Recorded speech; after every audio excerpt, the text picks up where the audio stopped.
नमस्कार साथियों, मेरा नाम है आर.के. सिंह। संस्कृति आईएएस के magazine summary and analysis series में आप सभी का स्वागत है। इस सीरीज के अंतर्गत आज हम जिस मैगजीन की चर्चा करने वाले हैं वो है मैगजीन मार्च 2025 की ईपीडब्ल्यू यानी इकोनॉमिकल एंड पॉलिटिकल जो वीकली मैगजीन आती है उसी मैगजीन की चर्चा करेंगे। और इस मैगजीन में जो महत्वपूर्ण आर्टिकल प्रकाशित हुए हैं उनमें से भी जो आपके लिए सबसे बेहतर हो सकता है, आपके परीक्षा के दृष्टिकोण से, आपके व्यक्तित्व विकास के दृष्टिकोण से, उन आर्टिकल पर हम संक्षिप्त रूप से उनका एनालिसिस करेंगे और उनमें उनका जो सबसे मूल सार होगा वो आपके लिए प्रस्तुत करेंगे। चलिए शुरुआत करते हैं और देखते हैं कि ये जो मार्च महीने की economical and political weekly magazine है इसमें से किस आर्टिकल पर हम बात करने वाले हैं। तो पहला जो आर्टिकल है ये समर्पित है किसको, तो जो इंडियन एग्रीकल्चर है, जो भारतीय कृषि है और जो आर्थिक लोकतंत्र है, इसे ही समर्पित है ये पहला आर्टिकल। और ये दोनों जो क्षेत्र हैं ये इस समय खास तौर पे फोकस किए जा रहे हैं। जैसे कल ही मैंने बताया कि जैसे एग्रीकल्चर जो सेक्टर है और इसके अलग अलग जो फॉर्मेट है, जैसे कल हमने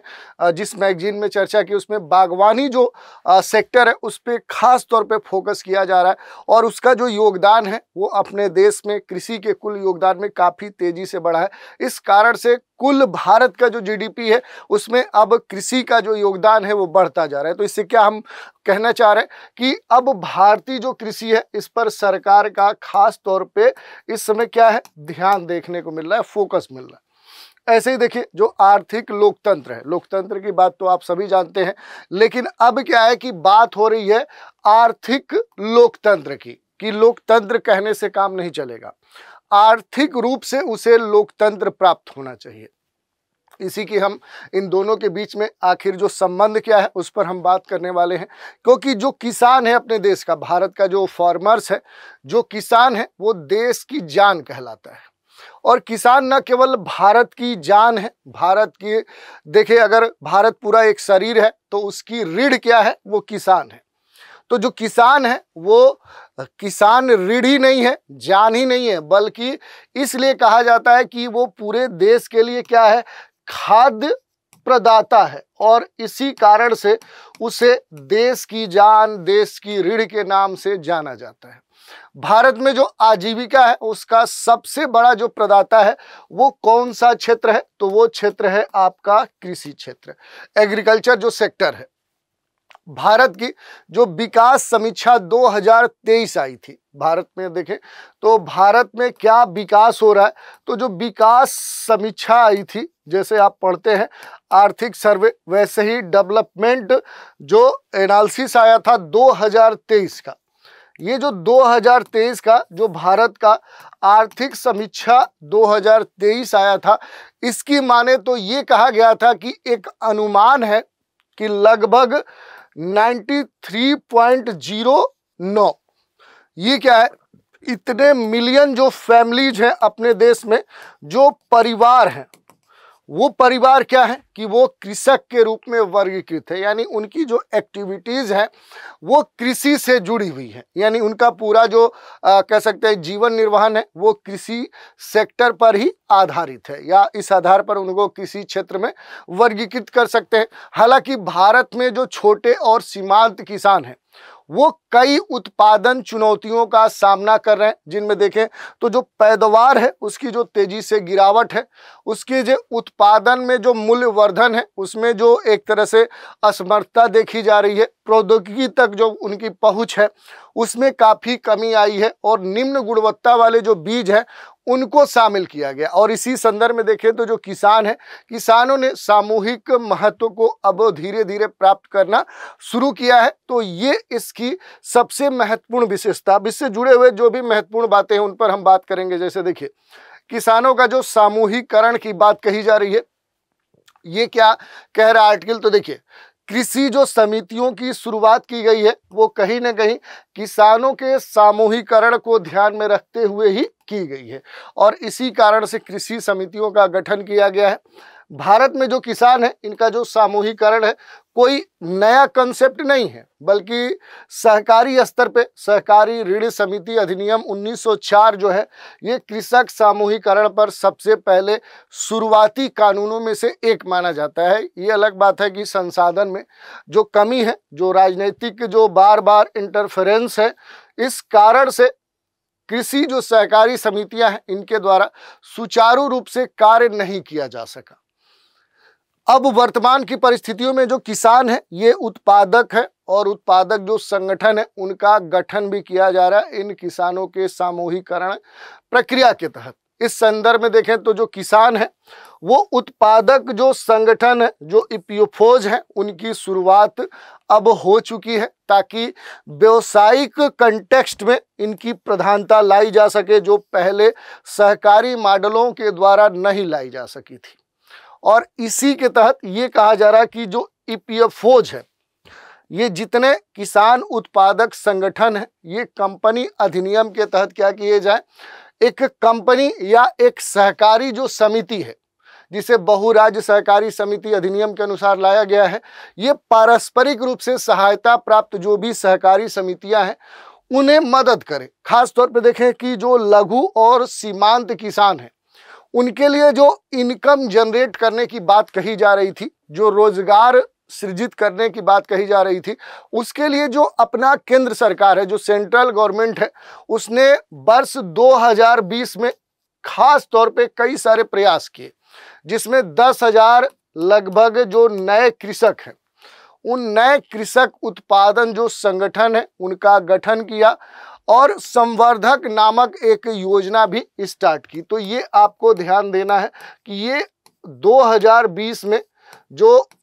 सरकार है उसने प्रयास किया, लगभग 10,000 इस तरह के जो नए कृषि उत्पादक संगठन है उनका गठन किया और फिर क्या है, उनके लिए संवर्धक जो योजना है वो स्टार्ट की।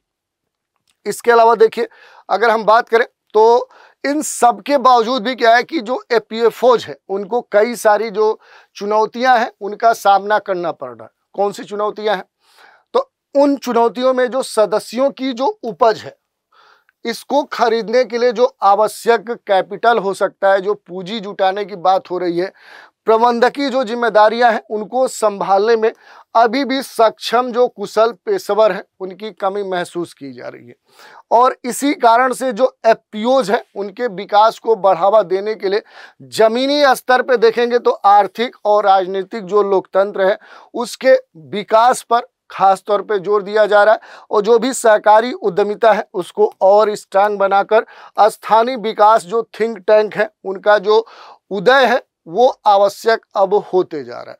तो ये बात देखने को मिली है। अब इस पूरे मुद्दे में देखें कि जो आर्थिक लोकतंत्र की बात हम कर रहे हैं तो इसके पुनर्द्वार की जो आवश्यकता है वो कैसे हम देख सकते हैं। तो जो भी स्वतंत्रता प्राप्ति है, जब आज़ादी मिली उसके बाद से अपने देश में देखें तो जो भी लोकतांत्रिक संस्थाएं हैं उनको मजबूत करने पर खास तौर पे फोकस किया गया और लोकतंत्र के तीसरे स्तर के रूप में जो भी स्थानीय शासन है उसकी स्थापना एक महत्वपूर्ण कदम भी मानी गई। इस तरह से ये जो संस्थाएं हैं ये स्थानीय जो विकास नियोजन है उनके लिए खास तौर पे जिम्मेदार मानी गई। जो भूमि, श्रम, पूंजी जैसे जो भी संसाधन है उनका जो उपयोग है उसको अनुकूलित करे। इस प्रगति ने निश्चित रूप से जमीनी स्तर पर देखें तो राजनीतिक लोकतंत्र को तो मजबूत किया। हालांकि वर्तमान में जो भी चुनौतियां थी, जो चैलेंजेज प्रेजेंट में बने हुए थे, तो उस प्रेजेंट सिनारियो में जो वर्तमान चुनौतियां हैं वो क्या कर सकती हैं, तो वो स्थानीय स्तर पे जो भी आर्थिक लोकतंत्र है उसको पुनः जीवित करने में मदद कर सकती हैं। चूंकि अपने देश में देखें तो जो राजनीतिक लोकतंत्र है, जो आर्थिक लोकतंत्र है, वो दोनों अलग अलग नहीं है, बल्कि आप देखेंगे तो एक ही सिक्के के ये दो पहलू हैं। चाहे हम राजनीतिक लोकतंत्र की बात करें, चाहे हम आर्थिक लोकतंत्र की बात करें, ये दोनों क्या है कि एक ही सिक्के के दोनों पहलू माने जाते हैं। ऐसे में केवल एक को अगर हम मजबूत करते हैं तो दूसरा क्या होगा कि दूसरे की जो विकास प्रक्रिया है वो क्या हो जाएगी, वो प्रभावित हो जाएगी। तो इसी कारण से जो भी कृषक संगठन है उनका ये उद्देश्य है कि किसानों की जो संगठनात्मक क्षमता है उसको बढ़ावा देना और पैमाने की जो अर्थव्यवस्थाएं हैं जिनको एक मापन कहा जाता है, तो उसको प्राप्त करने के लिए संस्थागत स्तर पे सहायता प्रदान करना सबसे महत्वपूर्ण विषय है। और इस प्रयास में सबसे मूल जो बात है वो है कृषक समूहों के उद्देश्य जो है, कृषक जो संगठनात्मक क्षमता है उसको मजबूत करना। आर्थिक उद्देश्य प्राप्त करने के लिए उन्हें आवश्यक जो भी इंफ्रास्ट्रक्चर हो सकता है वो इन्हें प्रदान करना, तभी ये और विकसित हो सकती है। अनेक जो इनकी कैपेसिटीज हैं, जो क्षमताएं हैं, उन क्षमताओं के बावजूद जो सहकारी समितियां हैं, जो एफपीओज हैं, ये किसान उत्पादक जो कंपनियां हैं जिन्हें एफपीसी कहा जाता है, ठीक है। और इनके अलावा आप देखेंगे तो बहुत सारे जो स्वयं सहायता जो ग्रुप्स चल रहे हैं, जो जेएलजी चल रहे हैं। जेएलजी क्या है, तो जो संयुक्त देयता जो समूह चल रहे हैं, तो ऐसी जो संस्थाएं चल रही हैं, चाहे हम बात करें कि किसान उत्पादक कंपनियां हो, स्वयं सहायता ग्रुप्स हो, संयुक्त देयता समूह है, इन सभी संस्थाओं को अपनी पूरी क्षमता से काम करना पड़ेगा, तभी ये क्या कर सकते हैं कि इस आर्थिक लोकतंत्र और राजनीतिक लोकतंत्र को मजबूत कर सकते हैं। तो ये पूरा मुद्दा है, इसके बारे में हमने देखा। अब यहाँ पर अगर हम बात करें कि ये जो ठहराव अब देखा जा रहा है, स्टेबिलिटी एक तरह से देखा जा रहा है, ये स्थानीय स्तर पे जो भी राजनीतिक लोकतांत्रिक संस्थाएं हैं, चाहे वो ग्राम स्तर की बात हो, ब्लॉक स्तर की बात हो, जिला स्तर की बात हो, और आर्थिक जो लोकतंत्र निकाय हैं जैसे कि सहकारी समितियां हैं, एफपीओ हैं, एफपीसी है, ये सभी किसान समूह से जुड़ी हुई है। और इनके बीच में जो समन्वय है, जो इंटीग्रेशन है, ये एक बड़ा मुद्दा हो रहा है, क्योंकि अगर इनमें समन्वय ही नहीं होगा तो ये मिलकर कैसे समस्याओं का समाधान कर सकती हैं। और जो सतत डेवलपमेंट की, सस्टेनेबल जो डेवलपमेंट का जो कंसेप्ट है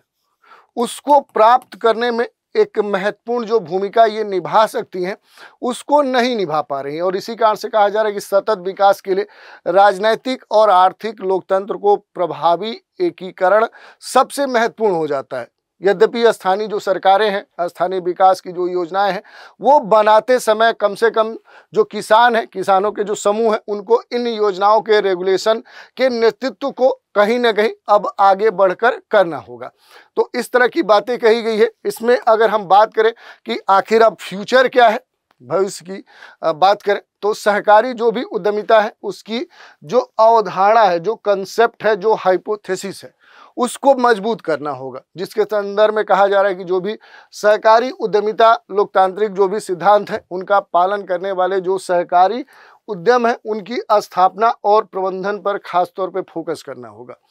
ये दृष्टिकोण न केवल आर्थिक लोकतंत्र को आगे बढ़ाएगा, बल्कि जो भी सदस्य हैं उनमें स्वामित्व और जवाबदेही की जो भावना है उसको भी विकसित करते हुए विभिन्न जो समूह हैं, अलग अलग जो ग्रुप्स हैं, उनके बीच में क्या है कि ये क्या करेगा कि ये एक एकीकरण करेगा। ये सबसे महत्वपूर्ण बात कही जा रही है। दूसरी बात कि भारत को वास्तविक रूप से लोकतांत्रिक विकास हासिल करने के लिए उसे अपने स्थानीय स्वशासन जो समूह है उनके विभिन्न लोकतांत्रिक समूहों को इंटीग्रेट करना होगा, आपस में इन्हें जोड़ना होगा। और यही जो एकीकरण है, इंटीग्रेशन है, इसलिए भी आवश्यक है कि लगभग 86%, कितना फीसदी, 86% से अधिक जो भारतीय किसान हैं, या तो वो छोटे हैं या फिर सीमांत हैं, जिनमें देखें तो अनेक अल्प रोजगार का वो सामना डेली कर रहे हैं।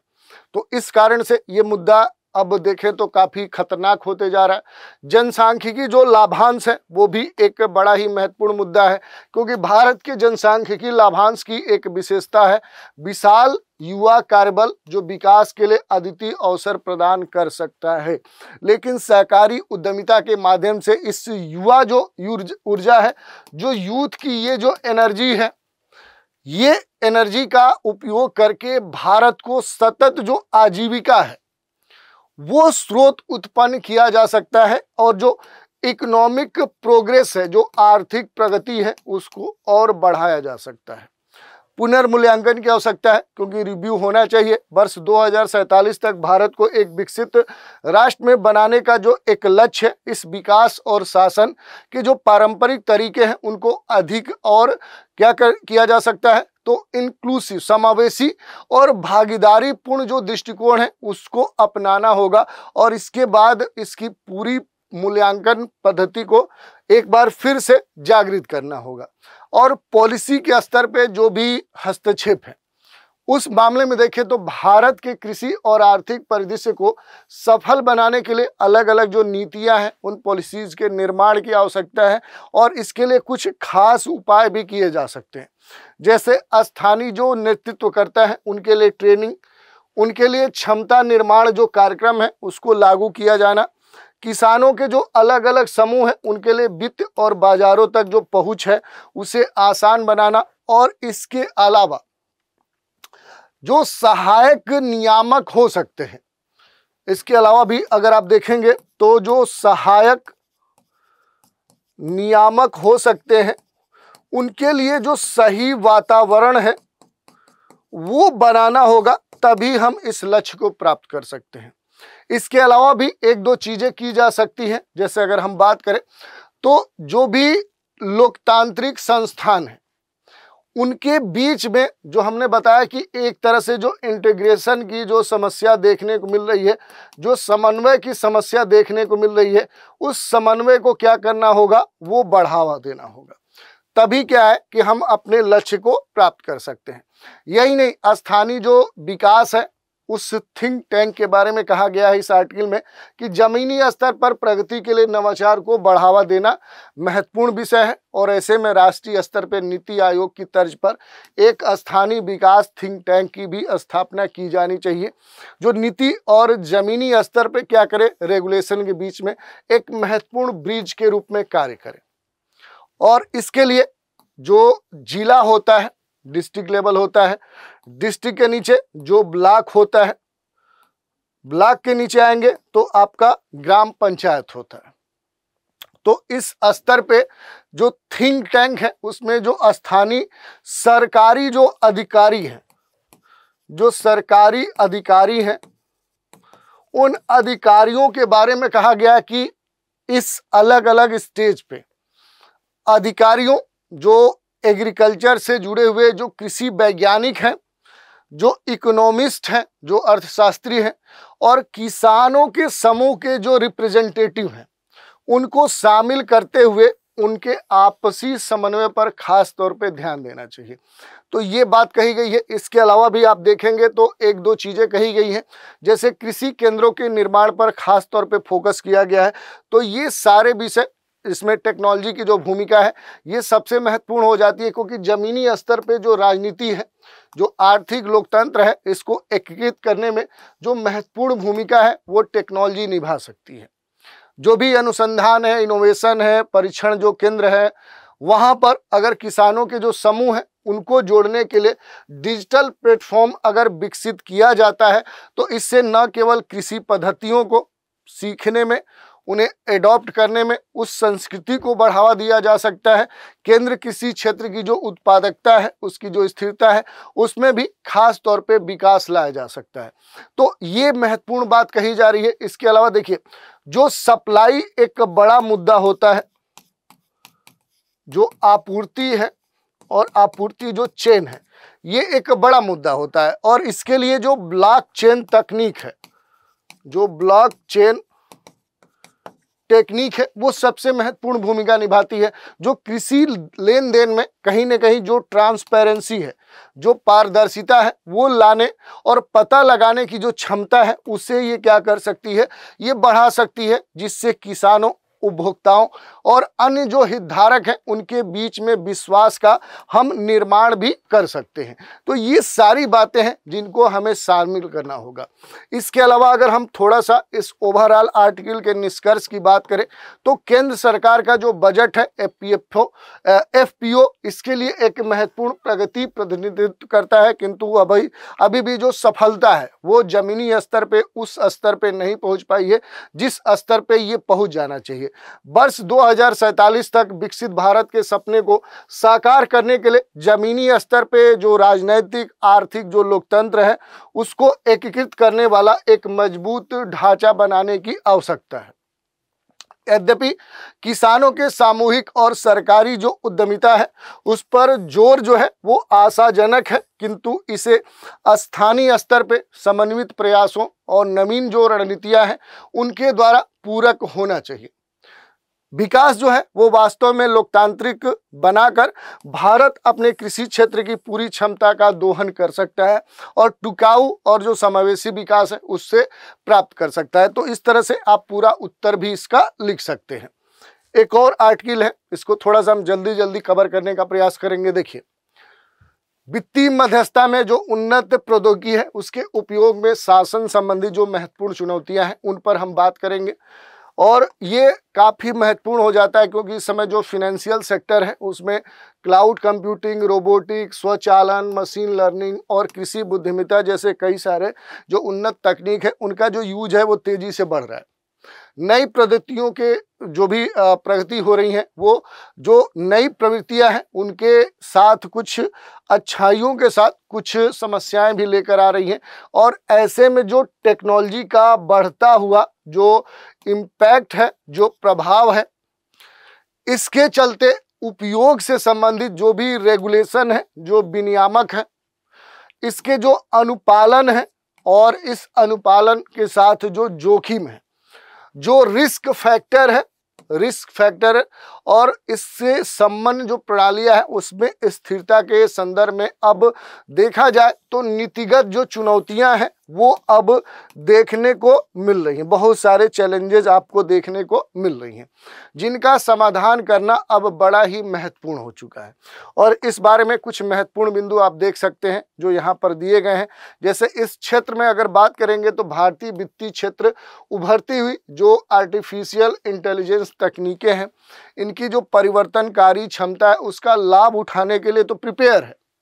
लेकिन इस क्षेत्र में जो सकल मूल्यवर्धन है उस पर जनरेटिव जो एआई है इसका जो प्रभाव है ये 22% से 26% के बीच में देखने को मिला है, जिसे वर्ष 2030 तक लगभग ये कहा जा रहा है कि 66 अमेरिकन डॉलर से लेकर 80 बिलियन अमेरिकी डॉलर की संभावित वृद्धि की संभावना है। पिछले दशक के दौरान एकीकृत जो भी भुगतान इंटरफेस है, विनियामक सैंडबॉक्स अकाउंट है, एग्रीगेटर जो ढांचा है, क्रेडिट स्कोरिंग है, ऐसी कई सारी तकनीकें जो हैं वो समाधान में उपभोक्ताओं के बैंकिंग और वित्तीय सुविधाओं के जो भी अभी तक के अनुप्रयोग थे उन अनुभवों को बदल सकते हैं। तो ये सारी बातें कही गई हैं। इसमें पूरा अगर हम देखेंगे तो अभी तक जितनी भी वित्तीय फर्में हैं उनमें जो कंज्यूमर्स हैं उनकी बदलती हुई जो प्रायोरिटी है उसको पूरा करने के लिए नए अब व्यावसायिक मॉडल लाने की आवश्यकता है। जैसे मोबाइल फ़ोन की जो पहुंच है ये इंटरनेट तक नहीं सीमित है, बल्कि आधुनिक जो डिजिटल भुगतान है, जो डिजिटल पेमेंट है वो अब बढ़ी हुई कंप्यूटिंग क्षमता का तालमेल जो है वो ऋणदाताओं और वित्तीय जो संस्थान हैं उन संस्थानों को समाज के अब तक के वंचित जो वर्ग हैं उनको लक्षित करने में कहीं ना कहीं मदद कर रहा है। ये आपने फील भी किया होगा, जिससे क्या हो रहा है कि इस समय जो फिनेंशियल सिस्टम है, जो वित्तीय प्रणाली है वो पहले से अधिक इंक्लूसिव हुई है, समावेशी हो चुकी है। और इस पूरे मुद्दे में अगर आप देखेंगे तो जो तकनीकी प्रगति है इसकी तीव्र गति ने जो शासन है, शासन के विनियमन और उस संदर्भ में कई सारी जो चुनौतियां हैं वो भी उभर चुकी हैं। एआई आधारित जो समाधान है उन पर पहले की अपेक्षा देखें तो अधिक जो निर्भरता है, जो एल्गोरिज्म संबंधी जो पूर्वाग्रह है मॉडलों में अलग अलग जो अस्पष्टता देखने को मिल रही है, ब्लैक बॉक्स से जुड़े हुए जो प्रॉब्लम्स है वो देखने को मिल रहे हैं, व्यक्तिगत जो डेटा है उसकी गोपनीयता, प्राइवेसी, डेटा सुरक्षा, उसके उल्लंघन जैसी जो विभिन्न समस्याएं देखने को मिल रही है। तो इस विकास में ये सब एक प्रमुख बैरियर का रूप भी धारण कर चुकी हैं और इसीलिए अब कहा जा रहा है कि जो टेक्नोलॉजी है, जो प्रौद्योगिकी है, इस प्रौद्योगिकी पर बढ़ती हुई जो डिपेंडेंसी है, जो निर्भरता है, उसके लिए सावधानी पूर्वक अब विचार विमर्श और सक्रिय एक प्रबंधन करने की आवश्यकता महसूस की जा रही है। तो ये सारी बातें हैं। अब इसी में अगर हम देखेंगे तो बैंकिंग क्षेत्र में आधुनिक जो प्रौद्योगिकी है इसके इस्तेमाल पर खास तौर पे ध्यान दिया जा रहा है। जैसे बैंकिंग जैसी जो वित्तीय सेवाएं हैं, इसमें आने वाले समय में एआई एजेंट तकनीकों के उभरने से वित्तीय क्षेत्र में परिचालन जो मॉडल है उसमें एक बड़ा बदलाव आने की बात कही जा रही है। और इसी कारण से देखेंगे तो बैंकिंग जो सर्वेक्षण है, इस रिपोर्ट में ये कहा जा रहा है कि जो पूरा यहाँ पर क्लाउड है, इंफ्रास्ट्रक्चर, डाटा जो स्ट्रेटजी है, प्रतिभा अधिग्रहण है और जो बदलाव के लिए जो श्रमिक है, इनके प्रतिरोधों पर अब काबू पाने में जो जेन एआई है ये सफलतापूर्वक अपनाने में एक प्रमुख कारक के तौर पे काम कर रहा है। और जो हाल के रिपोर्ट आए हैं उसमें ये कहा गया कि अगले 3 वर्षों में जो एआई है इसको जल्दी अपनाने वालों को पर्याप्त लाभ मिल सकता है, जिसमें उत्पादकता में 22% से लेकर 30% तक का सुधार होगा। जो राजस्व वृद्धि है उसमें 600 आधार बिंदु की वृद्धि हो सकती है। इक्विटी पर जो रिटर्न है उसमें 30% की वृद्धि देखने को मिल सकती है। और इसी संदर्भ में ये कहा जा रहा है कि जो भारतीय वित्तीय संस्थान है ये अपनी सेवाओं और उत्पादन को बढ़ाने के लिए जो ग्राहक अनुभव है उनको बेहतर बनाने, उस लागत को कम करने और धोखाधड़ी के प्रभावी ढंग से उस पर नियंत्रण और प्रबंधन करने में डाटा संचालित जो भी व्यावसायिक निर्णय है वो तकनीकी जो नवाचार हैं उनको अपनाते हैं तो काफ़ी मदद मिल सकती है। हालांकि इसमें एक ये भी बात कही जाती है कि अनेक संभावित जो जोखिम है वो बढ़ने का अनुमान भी देखने को मिलता है। तो ये पूरी बातें हमने देख ली। इसके अलावा देखिए संभावित जो जोखिम है और शासन संबंधी जो मुद्दे हैं उसमें डेटा की जो गुणवत्ता है वो सबसे बड़ा कह सकते हैं कि समस्या है। और डेटा जो यहाँ पर मिलते हैं, डे-लाइट के जो एक सर्वेक्षण है उनके अनुसार देखें तो लगभग 46% जो प्रतिशत है जो भी उत्तरदाता है उन्होंने ये दावा किया है कि खराब जो डेटा है, जो डेटा की खराब जो गुणवत्ता है वो गुणवत्ता एआई के उपयोग करने की क्षमता में बाधा बन रही है। तो ये 46% जो यूजर्स हैं उनका ये मानना है कि लगभग क्या है कि जो डेटा है और डेटा की जो खराब गुणवत्ता है, ये जो खराब गुणवत्ता है ये क्या करती है कि एआई को एडॉप्ट करने में एक महत्वपूर्ण बैरियर का काम करती है। और ऐसे में डाटा की गुणवत्ता को नियंत्रित करना एक महत्वपूर्ण चुनौती बन रहा है। इसके बारे में यहाँ पर बातें आपको दी गई हैं। रणनीति और रेगुलेशन के स्तर पे देखें, जो भी स्ट्रेटजीज है, जो इसके लिए रेगुलेशन है, उस स्तर पे क्या है कि परिणामों की मजबूती जो है ये प्रयुक्त जो भी प्रक्रियाएं हैं उनको प्रभावशाली बनाने पर निर्भर करती हैं। और ऐसे में मॉडल इनपुट और जो विदेशों की जटिल जो कम्प्लेक्सिटी है वो एक कारण बन रहा है। तो इसे कहीं ना कहीं अब समाधान करने की आवश्यकता है। इसके अलावा देखिए एआई के एक तरह से देखें प्रतिकूल और एआई जो संवेदनशीलता है ये भी एक मुद्दा है, क्योंकि डेटा से संबंधित जो भी सावधानी पूर्वक जो विचार हैं, एआई संचालित जो प्रक्रिया हैं, उनके रेगुलेशन के बावजूद एआई जो मॉडल हैं इनमें हेर फेर और धोखे के रूप में कई सारी जो अंतर्निहित समस्याएं हैं वो देखने को मिलती हैं। IBM कंपनी के अनुसार देखें तो सामान्य एआई संवेदनशीलता और हमले इस प्रकार हो सकते हैं जैसे डाटा जो पॉइजनिंग है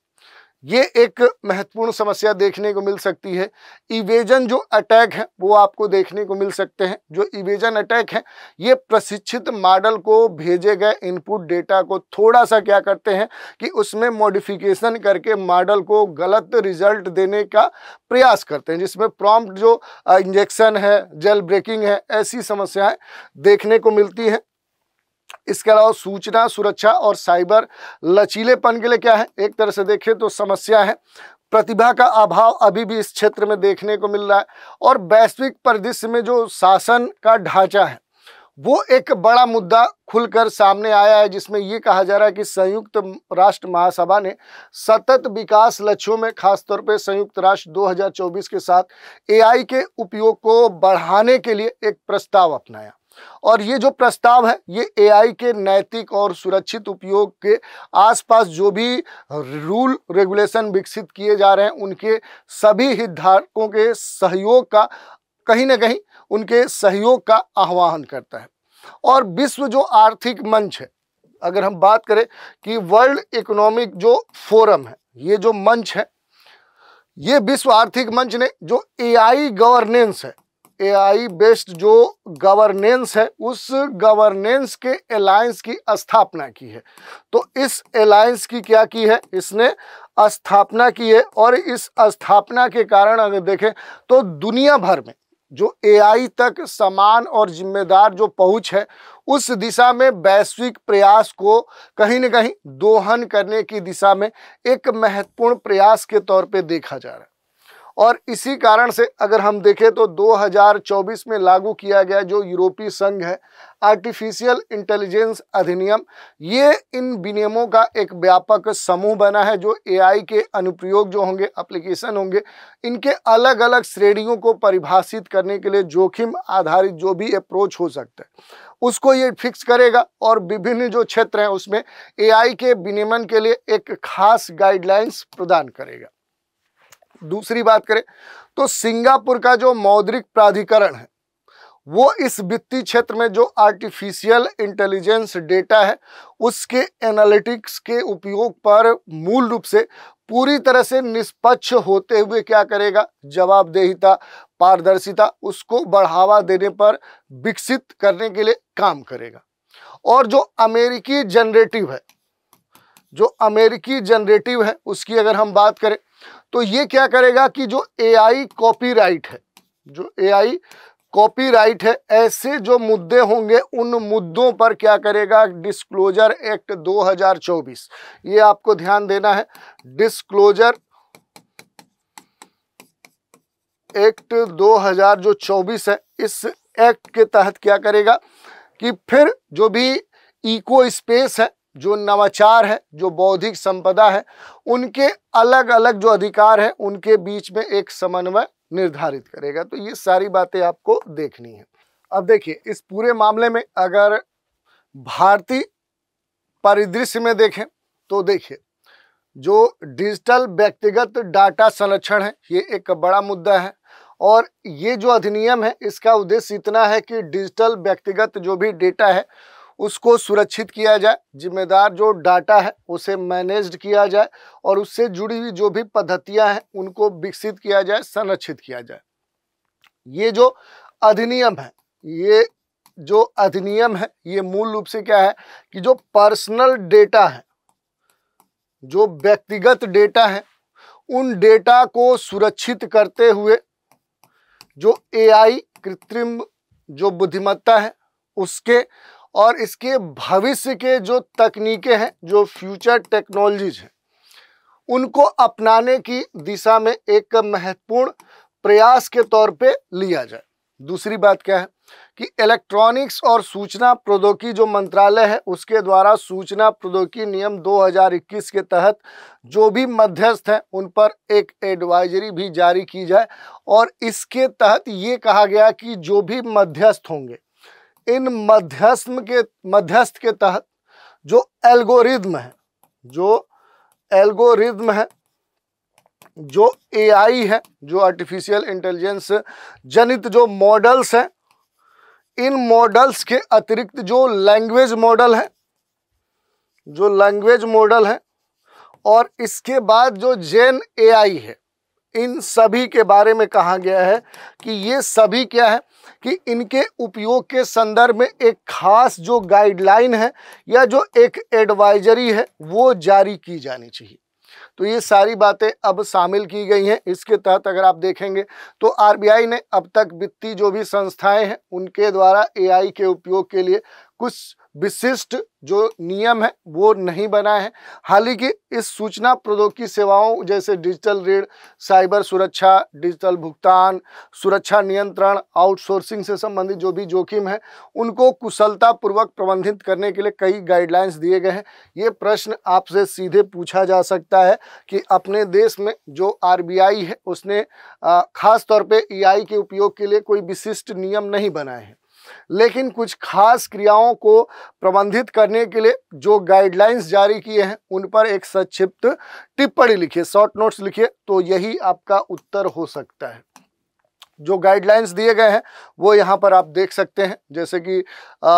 जो भी पर्यवेक्षित संस्थाएं हैं उनके पास में जोखिम प्रबंधन ढांचा, आउटसोर्सिंग नीति, निष्पक्ष व्यवहार संहिता और विकास रणनीति होनी चाहिए। इसमें से क्लाउड वातावरण में डेटा का भंडारण, कंप्यूटिंग स्थानांतरण के लिए आवश्यकताएं भी शामिल की गई हैं। और आरबीआई ने जो भी संस्थाएं हैं उनके उत्पादों का परीक्षण करने के लिए एक नियंत्रित वातावरण तैयार करके फिनटेक से जुड़ी जो भी इकोसिस्टम है उस तंत्र के व्यवस्थित विकास को बढ़ावा देने के लिए एक नियामक बनाने की बात कही है। भारतीय प्रतिभूति और विनिमय बोर्ड ने सभी पंजीकृत जो भी म्यूचुअल फंड है उनको उनके उपयोग किए जाने वाले जो भी कृत्रिम बुद्धिमत्ता मशीन लर्निंग है उसके अनुप्रयोग की रिपोर्ट करने की भी सलाह दी है। तो ये सारी बातें अपने यहाँ आरबीआई ने कही हैं। बेहतर शासन के लिए जो भी संभावित दृष्टिकोण हो सकता है, अगर उसकी हम बात करें तो ये एक महत्वपूर्ण प्रश्न हो सकता है कि अपने देश में बेहतर गवर्नेंस के लिए संभावित दृष्टिकोण क्या हो सकता है। इस पर पूरा टिप्पणी लिखिए। तो देखिए, इसमें यह कहा गया कि जो तकनीकी पारिस्थितिकी है उस तंत्र से संबंधित जो भी समस्याएं हैं, जो बैरियर्स हैं, जो सक्षमताएं हैं, उनके बीच में एक विवेकपूर्ण संतुलन बनाने के लिए एक कठोर और व्यापक शासन उपायों की आवश्यकता है। वित्तीय संस्थाओं के बोर्ड एवं शीर्ष जो प्रबंधन है उसके लिए निम्नलिखित सुझाव दिए गए हैं, जैसे एआई की जिम्मेदार नैतिक अभ्यासों को शामिल करना। ये ऐसा क्यों कहा जा रहा है कि जो विश्व आर्थिक मंच है, जो वर्ल्ड इकोनॉमिक फोरम है, उसके अनुसार जो भी जिम्मेदार एआई है, आर्टिफिशियल जो इंटेलिजेंस है, इससे जुड़ी हुई जो भी अप्रोचेज है, जो पद्धतियां हैं, उन पद्धतियों को शामिल करने से जो भी प्रौद्योगिकी विकास है, जो टेक्नोलॉजिकल जो डेवलपमेंट है, उस डेवलपमेंट में जो भी नैतिक विचार हो सकते हैं, जो इथिक्स हो सकता है, उसको शामिल किया जाना चाहिए। ये सबसे महत्वपूर्ण विषय है। इसके अलावा देखें तो शासन ढांचा स्थापित करने की बात कही गई है। एल्गोरिथम जो ऑडिटिंग है उसमें पूर्वाग्रह जो सम्मन है उसकी बात कही गई है। और वित्त जो है उसमें कॉर्पोरेट प्रशासन की जो त्रिस्तरीय सुरक्षा है इसे विकसित करने पर खास तौर पे बल दिया गया, जिसमें कहा गया है कि बैंक और वित्तीय जो संस्थाएं हैं वो संभावित एआई और उन्नत जो प्रौद्योगिकी है उस संबंध में जो भी जोखिम है उसके प्रबंधन के लिए जो कॉर्पोरेट प्रशासन है उसकी 3 स्तरीय जो सुरक्षा रणनीति है उनका वो पालन कर सकती है, जिसमें सुरक्षा का जो पहला स्तर होगा वो व्यावसायिक स्तर पे होगा। अगर स्टेज फर्स्ट की बात करें तो ये क्या होगा, तो ये व्यावसायिक स्तर पे होगा। इसके अलावा अगर हम बात करें कि इसमें जो वित्तीय मध्यस्थ है, जो वित्तीय जो मध्यस्थ है, और वित्तीय मध्यस्थ के अलावा देखें तो दैनिक जो संचालन है, डेली बेस पे जो इसमें रेगुलेशन है, उस रेगुलेशन के साथ अगर हम बात करें तो अंतर्निहित जो सक्रिय जोखिम प्रबंधन है, जो रिस्क मैनेजमेंट है, वो संस्कृति इसमें शामिल हो जाती है।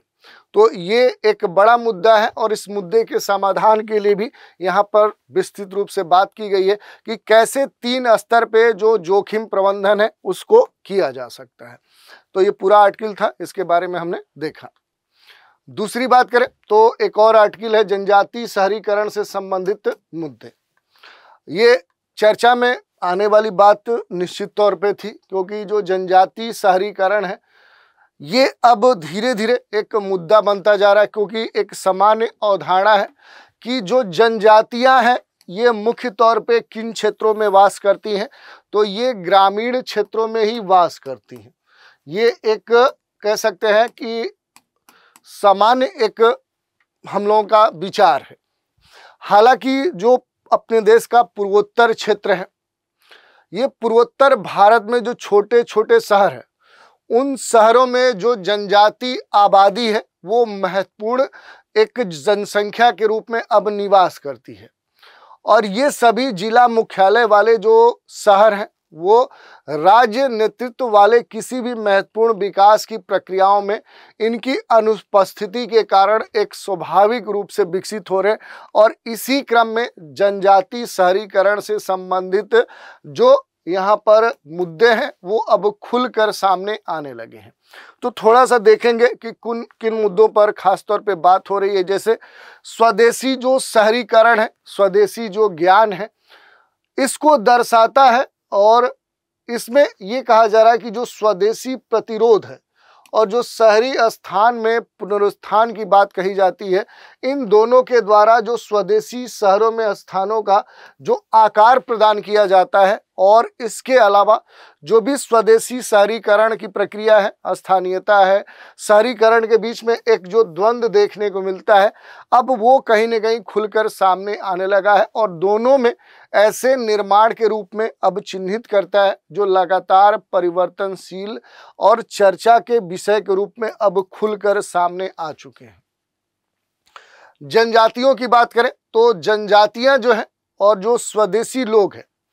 उनके अस्तित्व का मूल आधार भूमि है। चाहे वो कहीं की बात हो, तो जो जनजाति है और जो स्थानीय लोग होते हैं, इन दोनों के संदर्भ में देखें तो इनका जो अस्तित्व है वो किससे जुड़ता है, तो वो लैंड से जुड़ता है। उनका जो भी स्थानीय क्षेत्र होगा, उन्हीं से इनका क्या है, अस्तित्व निर्धारित होता है, एग्जिस्टेंस उसी से निर्धारित होता है। और जो भी सांस्कृतिक प्रथाएं हैं, उनके जो रचनात्मक आदान प्रदान के जो माध्यम है, उससे शहरी संदर्भों में जो भूमि है, जो प्रकृति है, उसके संबंध में स्वयं की जो समकालीन भावना है, उसका भी ये निर्माण करते हैं। और इसी कारण से कहा जा रहा है कि स्वदेशी जो शहरीकरण है, उसको अब सांस्कृतिक सौंदर्य और राजनीतिक के साथ आर्थिक प्रथाओं पर ध्यान देने की आवश्यकता है। जो शहरों और कस्बों में जो स्वदेशी है, आदिवासी जीवन को आकार देते हैं, अब बदले में ये प्रक्रियाएं जो है ये शहर स्थान को प्रभावित कर सकती हैं। शहर के अध्ययन पे बात करें तो उभरती हुई जो बहस है वो है कि जो शहरीकरण है, जो सीमांत शहरीकरण है और बसने वाले जो औपनिवेशिक जो कह सकते हैं कि शहर हैं, उनको अब कहीं ना कहीं इंडिकेट कर रहा है, उनको संदर्भित कर रहा है जो छोटे और मध्यम शहरों से निकलते हैं, जिन पर प्राय आप देखेंगे तो शोधकर्ता और नीति निर्माता और योजनाकर्ताओं के द्वारा ध्यान नहीं दिया जाता है। तो इस तरह के बहुत सारे जो मुद्दे हैं अब देखने को मिल रहे हैं। और इसी संदर्भ में देखेंगे तो जो पूर्वोत्तर भारत है, इस पूर्वोत्तर भारत के शहरी क्षेत्र और छोटे जो शहर हैं, वहाँ पर जनजातियों को खास तौर पे प्रभावित करने वाले जो सामाजिक, राजनीतिक, स्थानिक और रूपात्मक जो परिवर्तन है, वो शहरी सिद्धांतों के बहुत जटिल होते जा रहे हैं। और इन वास्तविकताओं को पर्याप्त रूप में समझने में ये जो कह सकते हैं जनजातियां हैं, ये सक्षम नहीं है। जैसे पूर्वोत्तर शहरीकरण के जो आंकड़े हैं, 2011 का जो जनगणना है, उसके अनुसार देखें तो पूर्वोत्तर भारत की शहरी जो आबादी है वो अखिल भारतीय औसत जो आबादी है उसकी केवल 31% की तुलना में अपेक्षाकृत कम है, 27% है। हालांकि पूर्वोत्तर क्षेत्र में जनजाति जो आबादी है उसका एक बड़ा हिस्सा शहरी क्षेत्रों में रहता है। जैसे मिजोरम में 53%, मणिपुर में 31%, नागालैंड में 29%, त्रिपुरा में 26%, सिक्किम में 25%, अरुणाचल में 23%, मेघालय में 20% और असम में 14%। तो ये सारे आंकड़े हैं। अब इस पूरे सिनेरियो में देखें तो जो जनजाति शहरीकरण है, इसके प्रमुख जो निर्धारक कारक हो सकते हैं, थोड़ा सा उन पर हम बात करें कि जनजाति जो शहरीकरण हो रहा है उसमें निर्धारक जो कारक हैं, फैक्टर्स हैं, वो कौन से हैं। तो 3 कारक होंगे, आर्थिक हो सकते हैं, सामाजिक हो सकते हैं, पर्यावरणीय कारक हो सकते हैं, नीतिगत स्तर पे। तो 3 तो मुख्य हैं जो आपको यहाँ पर आर्थिक, सामाजिक पर्यावरणीय, और इन सबको मिला देंगे तो सरकार के स्तर पे जो पॉलिसी आधारित जो फैक्टर है वो काम करेंगे। थोड़ा सा इनसे जुड़े हुए जो महत्वपूर्ण डेटा है उन पर थोड़ा थोड़ा हम बात करेंगे। जैसे आर्थिक कारक की बात करें तो निम्न आय का जो स्तर है ये एक महत्वपूर्ण कारण है। जो भी जनजातीय क्षेत्र होते हैं उन क्षेत्रों में जो गरीब लोग हैं, तो गरीबी के कारण जो होता है, पुअर्टी के कारण जो लोग होते हैं वो अधिक वेतन पाने के लिए या कहें रोजगार के लिए, एम्प्लॉयमेंट के लिए कहाँ भागते हैं, तो वो शहरों की तरफ भागते हैं, शहरी क्षेत्र की ओर ये रुख करते हैं। दूसरा, रोजगार के सीमित अवसर हैं। जो भी जनजातीय क्षेत्र हैं वहाँ पर आप देखेंगे कि आजीविका के जो आजीविका है उसके अलग अलग जो साधन हो सकते हैं उन साधनों का क्या है, अभाव है। और उस अभाव के कारण रोजगार के लिए शहरी क्षेत्रों में जो यहाँ के जनजातीय समुदाय हैं वो क्या करते हैं, पलायन करते हैं। मौसमी बेरोजगारी एक महत्वपूर्ण कारण है, क्योंकि जैसे जो जनजातीय समुदाय है कृषि से जुड़ा हुआ है और कृषि में जो उतार चढ़ाव आते हैं उस कारण से ये शहरों की ओर क्या होते हैं, ये पलायित होते हैं। तो ये भी कारण है। अब थोड़ा सा कुछ सोशल फैक्टर की बात करें, सामाजिक कारकों की, तो इसमें जो सबसे महत्वपूर्ण हो जाता है वो शिक्षा, स्वास्थ्य सेवा तक जो पहुंच है उसका अभाव। कैसे, देखिए, जो जनजातीय क्षेत्र है वहां पर गुणवत्तापूर्ण जो शिक्षा है, जो क्वालिटेटिव जो एजुकेशन है, उस एजुकेशन का क्या है, अभाव आपको देखने को मिलेगा। स्वास्थ्य सुविधाओं की अगर बात करें, जो हेल्थ सेक्टर है, अगर हेल्थ सेक्टर की बात करें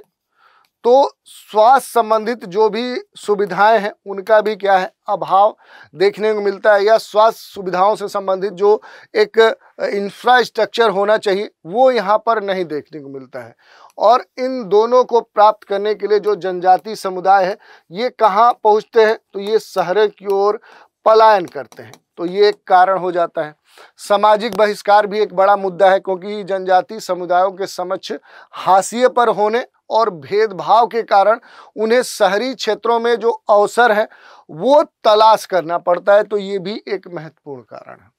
अब आजकल का जो एक महत्वपूर्ण इसमें कारक जुड़ रहा है वो पर्यावरणीय कारक जुड़ रहा है। वनों की जो कटाई हो रही है और भूमि का जो हस्तांतरण है ये एक महत्वपूर्ण कारण के रूप में उभरा है, क्योंकि जो भी अब देखें डेवलपमेंट से जुड़े हुए जो प्रोजेक्ट स्टार्ट किए जा रहे हैं,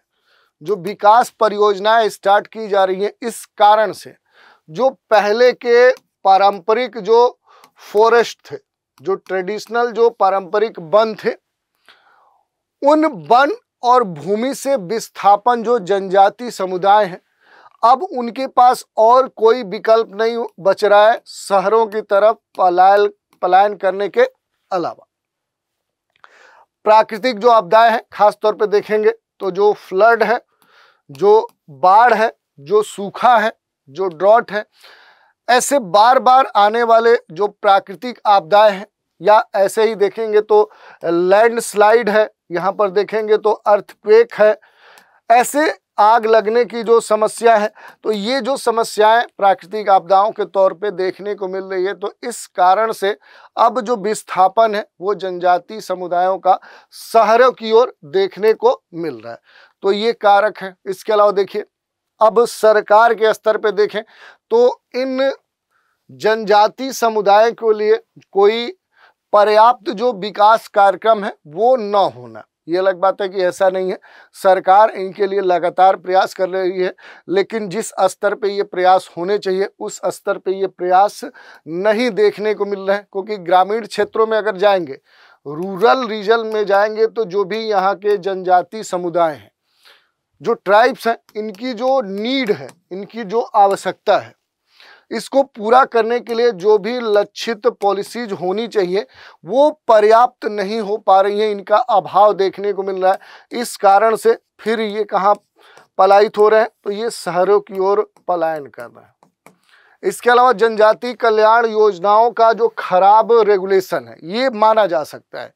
ये सही बात है कि जनजाति जो समुदाय है उनके कल्याण के लिए जो भी प्रयास किए जा रहे हैं, उनके उत्थान के लिए जो भी निर्मित सरकारी कार्यक्रम चलाए जा रहे हैं, उनमें देखें तो रेगुलेशन के स्तर पे